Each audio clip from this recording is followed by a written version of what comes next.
Take a quick pause. Did you know that over 90% of you watching haven't hit the subscribe button yet? If you're enjoying this video, take a second to subscribe and hit the like button. It helps us bring you more gripping stories every day. Also, we'd love to know where you're watching from. Drop your city in the comments so we can see how far our stories are reaching. Your support really keeps us going. Now, let's jump back into the video. The hospital room was quiet except for the soft beeping of machines and the distant murmur of nurses down the hallway. The soft cries of a newborn echoed off the sterile white walls, a fresh beginning wrapped in pink and swaddled with love, or what was supposed to be love. Instead, tension hung like a storm cloud ready to burst. Jason stood near the window, arms crossed tightly over his chest, his eyes locked on the tiny bundle in the bassinet. He hadn't held her yet. Not once. Not since the delivery. Everyone noticed, but no one said it aloud. Yet. Maria, his wife of 3 years, was propped up in the hospital bed, her face pale but glowing in the aftermath of labor. Her hair clung to her forehead, damp with sweat, her voice soft but hopeful as she whispered, "Jason, aren't you going to sign the certificate?" He didn't turn. The air shifted. "Jason," she said again, louder this time, the joy in her voice now laced with uncertainty. "She's your daughter." He turned slowly, his jaw set like stone. "Not until we do a DNA test." The room dropped into silence so deep it felt like gravity had increased. Maria blinked, the words catching in her throat. "What?" "I said I'm not signing anything," Jason repeated, his voice low but firm. "Not until I know she's mine." A beat passed, then another. "Are you serious right now?" Maria's voice cracked as her breath hitched. "You're really doing this? After everything we've been through? After the birth I just went through?" Jason didn't move. Across the room, Maria's mother, Elena, who had been quietly scrolling through her phone, snapped her head up, her eyes sharp. "What the hell are you saying, Jason? That baby is your blood." Jason gave a bitter laugh. "That's what you all keep saying." Maria's heart thundered in her chest. "Jason, this is not the time. This is cruel." "You think I'm being cruel?" he asked, stepping forward. "Cruel would be raising a child that isn't mine while you pretend everything's perfect. Cruel would be lying to me while I build a future based on nothing but lies." Elena stood up, her face flushing with anger. "How dare you accuse my daughter on the day she gave you a child? Have you lost your mind?" Jason turned his eyes to her, icy and unwavering. "I haven't lost my mind. I've just started paying attention." Maria's voice rose, panic slicing through her words. "You can't be serious. Jason, look at her. Look at our daughter. You think I'd lie to you about something like this?" He walked over to the nightstand, reached into his coat pocket, and pulled out a folded document. He laid it gently on the bed. It was the form to register the birth. "I'm not signing until I have proof. You want me to be a father? Then prove I am." Elena lunged forward. "You don't deserve her. You don't deserve either of them." "Mom, please," Maria cried, gripping the edge of the bed. "Let me talk to him." But Elena was already pacing like a lioness, her voice rising. "You selfish boy. After all she's done for you, standing by you when you had nothing. Do you know how many nights she cried because you worked late or traveled for your job? And this is how you repay her?" Jason's mother, Diane, who had been silent in the corner, finally stood up. Her voice was calm but carried weight. "Enough, Elena." Elena rounded on her. "No, it's not enough. Your son is humiliating my daughter in the worst moment possible. He's shaming her, disrespecting her, doubting the baby in front of everyone." "Elena," Diane said again, firmer this time, "let's all calm down. Don't tell me to calm down when your son is acting like a monster." Jason's expression didn't waver, but inside his stomach churned. He didn't want to be here. He didn't want to do this, not like this. But he had to. Diane walked to her son, gently placing a hand on his arm. "Jason, are you sure this is necessary? I mean, look at her." "I've looked," he said quietly. "I've looked for months. At messages, at phone records, at timelines that don't make sense. And at the things Maria says when she thinks no one is listening." Maria froze. What are you talking about? Jason's voice remained steady. I have recordings, Maria. Of you. Phone calls, conversations. Ones you never thought I'd hear. Elena's face turned white. What recordings? Maria's mouth went dry. Her hands trembled beneath the hospital sheets. You've been spying on me? You gave me a reason, he said simply. I didn't want to believe it, but you gave me no choice. What are you talking about? Elena demanded, stepping closer. You're bluffing. You're just scared.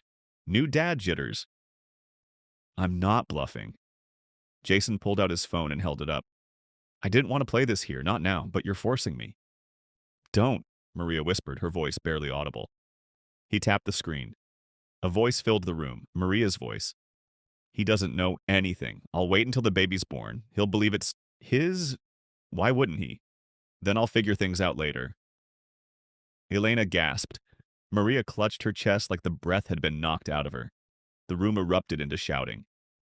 Jason, stop it! Diane cried. Elena's voice turned shrill. That's fake. That's AI or edited or something. You can't do this. Maria was crying now, full sobs tearing from her throat. I didn't mean it like that. Jason, please, please, you're twisting everything. Jason cut the recording off and lowered the phone. I'm not twisting anything. I gave you every chance to tell the truth, and you chose this, all of this. Two nurses burst into the room, startled by the noise. Sir, ma'am, is everything okay here? No, Jason said, calm again. But it will be. Once a DNA test is done, one nurse approached Maria, her eyes soft with concern. We can step out for a bit if you need privacy. Maria covered her face with her hands, shaking her head. No, don't go. Please don't leave me with him. Jason took a step back. You won't have to. I'm done arguing. Jason, don't walk away from this, Diane said, her voice tight with emotion. I'm not walking away, he replied. I'm waiting. I'll wait for the results. If she's mine, I'll be the father she deserves. But if she's not, I'm done. The silence that followed was heavier than before. Elena sat down, stunned into quiet. Maria lay back, tears streaking her cheeks. Diane stood frozen in the middle of the room, torn between two families. Jason turned without another word and walked toward the door. The newborn's soft cries began again, echoing after him as the door clicked shut behind him. The hallway outside the hospital room stretched long and empty, but Jason didn't notice the silence. His footsteps echoed off the polished floors as he paced slowly, gripping the phone in his hand like it might explode. He hadn't meant to press play, not here, not like that. But the fury in the room had cornered him. The shouting, the accusations, the lies, and the look on Maria's face. He couldn't get it out of his mind. She wasn't shocked because he was wrong. She was shocked because she was caught. He leaned against the cold wall, rubbing his forehead as a nurse walked by and gave him a cautious glance. He didn't care what they thought. The truth had been buried for months, and he had unearthed it piece by piece, thread by bitter thread. And now it had erupted, right where it mattered most. On the day his daughter, or what he still hoped might be his daughter, came into the world. Back in the room, the aftermath was just beginning. Maria was sobbing quietly, her shoulders shaking beneath the thin blanket. Her mother sat beside her, silent now, stunned into disbelief. Her arms were wrapped tightly across her chest, rocking back and forth like she was trying to process what had just happened. Diane stood near the bassinet, gently rocking the newborn who had started crying again. Her face was lined with sorrow, her heart torn between her loyalty to her son and the tiny life in her arms. She had seen enough in her life to know that trust, once shattered, didn't come back easily. But she had also seen miracles, people forgiving what once seemed unforgivable. She just didn't know if this would be one of those cases. Maria finally spoke, her voice thin and trembling. He can't do this to me, to us. Elena looked up sharply. He just did. You believe him? Maria asked, wide-eyed. You think I cheated? Elena didn't answer right away. She looked down at her lap, her lips pressed together. Her silence was deafening. I didn't think he'd find out. Maria whispered, ashamed even to hear herself say it aloud. It wasn't supposed to go that far. Wasn't supposed to, Elena hissed. You, Maria, you told me everything was fine, that the affair ended months ago, that the baby was his. I thought she was his, Maria sobbed. I didn't want to believe otherwise. I prayed she was his. I needed her to be his. I panicked. Elena looked toward Diane, whose eyes were fixed on the baby. You knew? Diane asked softly. You knew there was someone else? Maria's voice broke again. It was one mistake. One terrible mistake. It wasn't love. It didn't mean anything. I ended it. I swear I ended it. Except you didn't come clean, Diane said gently. You let my son go through this whole pregnancy thinking everything was fine, planning for this child, loving her before she was born. And now he's the villain? Maria covered her mouth, shaking her head.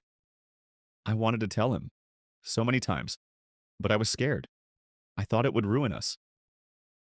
A nurse entered quietly, checking on Maria. She glanced at the tension in the room but said nothing, only noting vitals and adjusting Maria's IV. When she left, the silence thickened again. Down the hall, Jason stood at the hospital vending machine, staring blankly at rows of snacks. He wasn't hungry. His stomach was in knots. But he needed something to do. Anything. To keep his mind from spiraling. His phone buzzed. A message from Diane. Come back to the room, please, just talk. He didn't move. Then another buzz. She admitted it, Jason. She said it wasn't supposed to go that far. She says she still thinks the baby is yours. Jason closed his eyes. It was one thing to suspect betrayal, another to confirm it. And now, standing alone while the people inside that room whispered about him, judged him, or begged him to forgive something he hadn't even fully processed, it felt like the walls were closing in. He returned to the room slowly. When he stepped inside, the atmosphere was heavy but quieter. Maria looked up at him, her eyes swollen with tears. Elena didn't speak. Diane handed him the baby gently and stepped back. Jason hesitated, then took the child in his arms. For a moment, time stopped. She looked up at him, her eyes still adjusting to the world, her tiny fingers curling around the edge of his shirt. In that moment, it didn't matter whose blood ran through her veins. She was innocent, perfect, a blank page. But trust, Jason knew, wasn't born with a heartbeat. It had to be earned, and someone had broken it. I need the truth, he said finally, looking at Maria. She wiped her eyes. I told you, it was a mistake. I never stopped loving you, Jason. I was lonely. I was confused.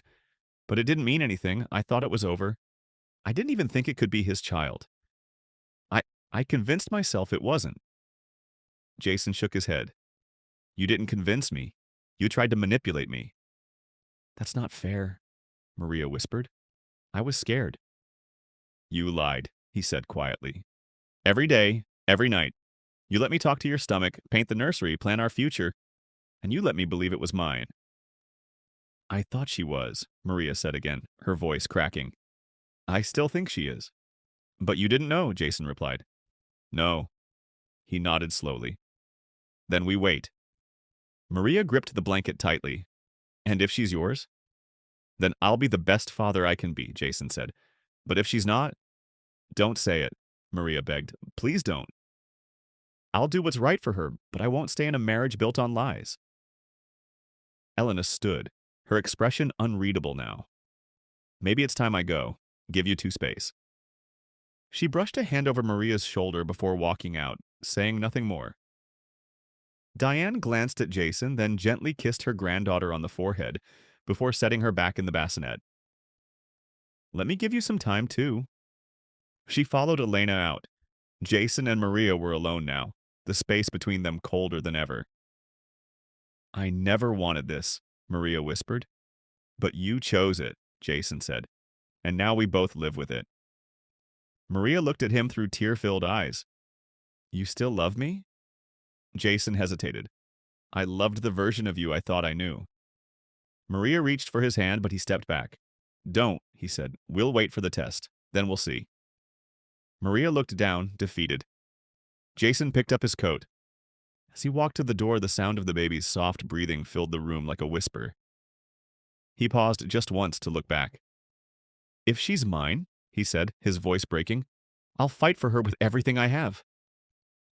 And then he was gone again. The hospital discharged Maria 2 days later. She was wheeled out in a blanket-draped wheelchair, the infant cradled gently in her arms, her face pale and unreadable.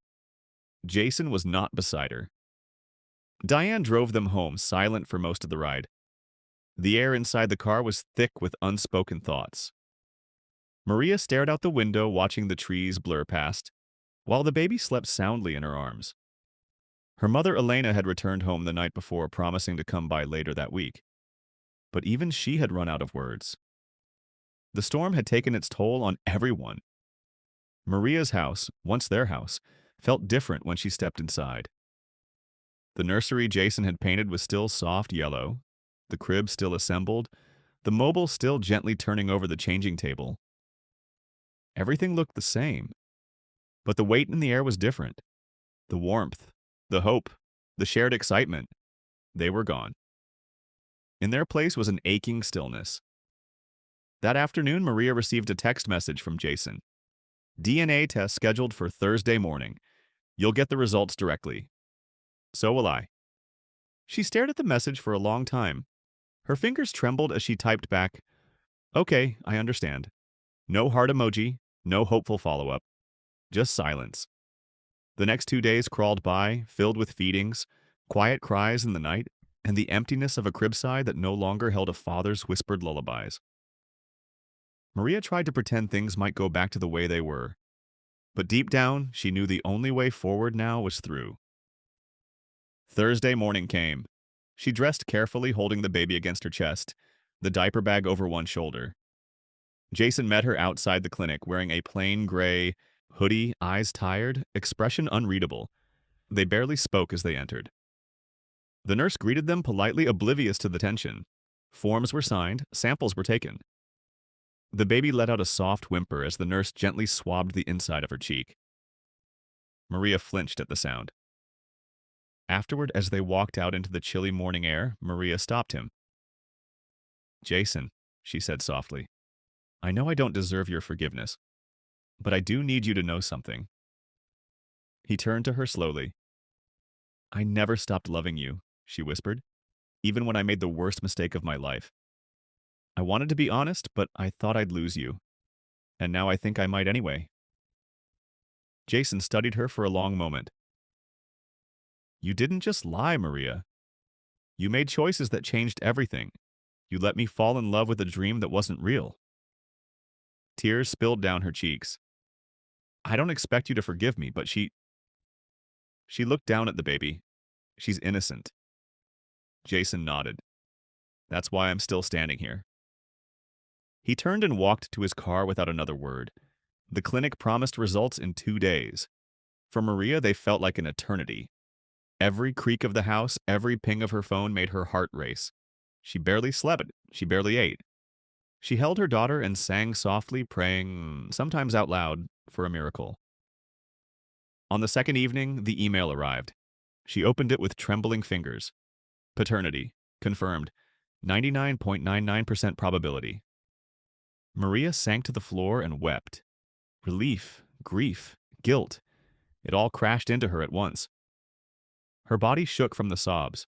Her daughter stirred in the bassinet nearby, her little hand flailing toward the sky as if reaching for something her mother had long lost. Maria didn't message Jason right away. She didn't know what to say. A simple, "she's yours," felt too small, too shallow. And yet anything more felt pointless now. He called her later that night. "I got the results," he said. "I did too," she whispered. Silence stretched between them. "I'm glad she's mine," Jason said finally. "She deserves everything I can give her." "I never doubted it," Maria said, though her voice shook. "I wish I could say the same about you," he replied quietly. Maria closed her eyes. "What happens now?" "I'll be there for her," Jason said. "I'll do my part. But you and me?" He hesitated. "I don't know if we can come back from this." She wanted to beg him to try, to fight for what they'd built, but she didn't. She'd already done too much damage. If he ever chose to come back, it had to be on his terms. "Can I bring her over tomorrow?" he asked. "Of course," Maria said quickly. "Anytime." The next morning, Jason arrived just after 10. He looked tired but steadier, like a man who had made peace with at least one part of the chaos. He picked up the baby gently and held her to his chest. She settled quickly, her tiny fingers curling around his shirt. "Hey there," he whispered to her. "It's okay now. Daddy's here." Maria watched from the kitchen, her heart breaking in silence. She didn't interrupt. She didn't reach for him. She just stood back and let the moment unfold. After an hour, he placed the baby back in her crib. "I'll come again tomorrow," he said, "and we'll figure out a schedule." Maria nodded, tears in her eyes. "Thank you, Jason." He looked at her for a long moment. "Take care of yourself." Then he walked to the door. "Jason?" she called softly before he could leave. He turned back. "I'm sorry," she said. "Not just for the lie, but for losing you." Jason didn't respond immediately. He looked down at the floor, then back at her. "I lost something too," he said. "But I didn't lose her, and maybe that's enough for now." And then he stepped out into the sunlight. The door closed gently behind him, but the sound echoed through the house like thunder. Maria stood in the quiet, her arms wrapped around herself, listening to the soft breathing of her daughter. In that moment, she realized the truth about betrayal. It never ends where you think it will. It ripples through everything: trust, love, even identity. And while the truth had finally been told, the damage it left behind would take a lifetime to repair. But for now, at least, her daughter still had a father. And Maria, though alone, still had a chance to be better than her mistakes.